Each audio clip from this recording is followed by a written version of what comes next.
Hey everyone, welcome back to the Tune Project. Today we're going to be talking all about bow strokes, specifically one in particular called staccato, which I think is so important to know as a violinist or even a fiddle player. And I'm going to be showing you some ways that you can incorporate staccato into your playing. But before we get into that, if you like this video and find it to be helpful, please give it a thumbs up. And if you enjoy my videos but are not yet subscribed to the Tune Project, I invite you to go ahead and click that red subscribe button below and hit the bell so that you can be updated every time I post a new video. So first, let's go ahead and just define what staccato is if you're unfamiliar. So staccato is a type of bow stroke that is separated.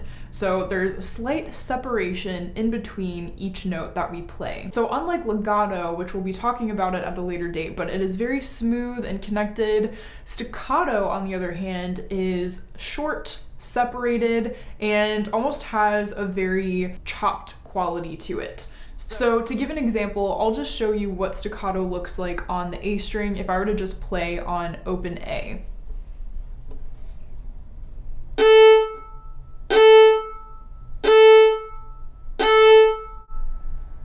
So as you can see and as you can hear, like I said, it is very separated and has that sort of chopped quality or choppy quality to it.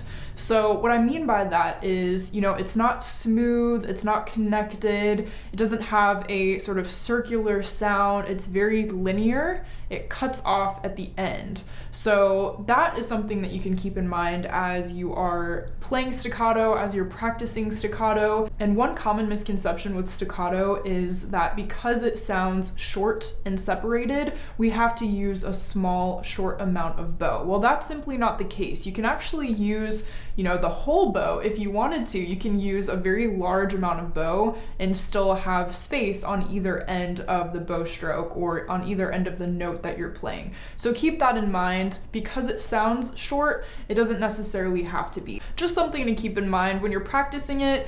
I would recommend starting with a smaller amount of bow and playing in the middle of the bow specifically, but in general, staccato is not limited to that. And now let's talk about some ways that you can incorporate staccato into your playing, into your practicing. So the first way that you can practice staccato, and the way that I would recommend practicing it, is with a metronome and just starting with simple quarter notes. So I've got my metronome here, we are set to 50, and I'm just gonna play some quarter notes on open A. That's always a good go-to when you're first starting off with anything. So here we go, here's 50, and feel free to join me for this little exercise here.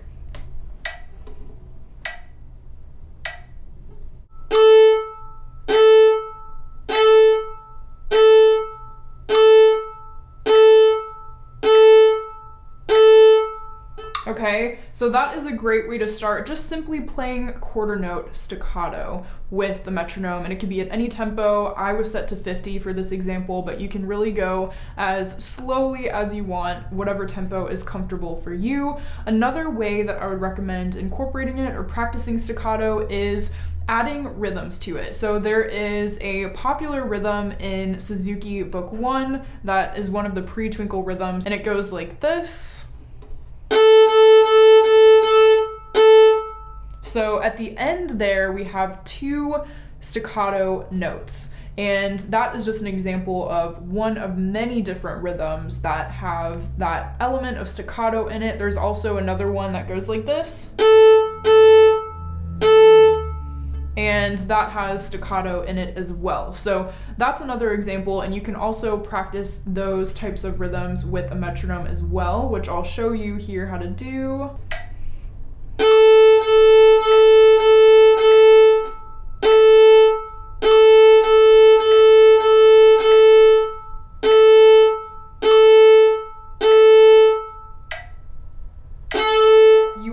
More than welcome to play any sort of rhythm, even rhythms that you're already familiar with, and maybe they don't necessarily have staccato in them, but you can add staccato to them just to practice staccato and practice just your overall bow control and your ability to play staccato at any given time. All right, and the last way that I would recommend practicing staccato, incorporating it into your practice routine and just kind of overall working on it in general, is is to pick a song, a piece, or a tune that you are super familiar with, maybe one that you're working on or one that you've known for a while, and finding ways to change up the bow strokes and change up the articulation and maybe to include some staccato.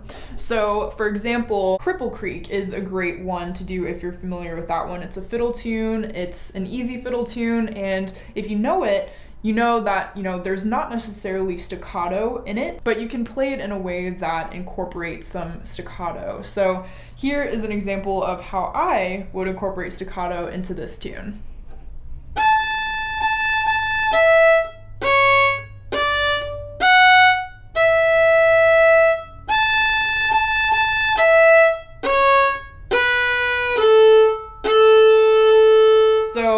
You might have noticed there that in the beginning when we had the first rhythm, it was very smooth, more legato, and then when we got into the quarter notes, those are the ones that I added staccato to. So that's just an example. It doesn't have to be this tune, it could be one that you are familiar with, but I would encourage you to see if you can find something that you already know and include staccato in it.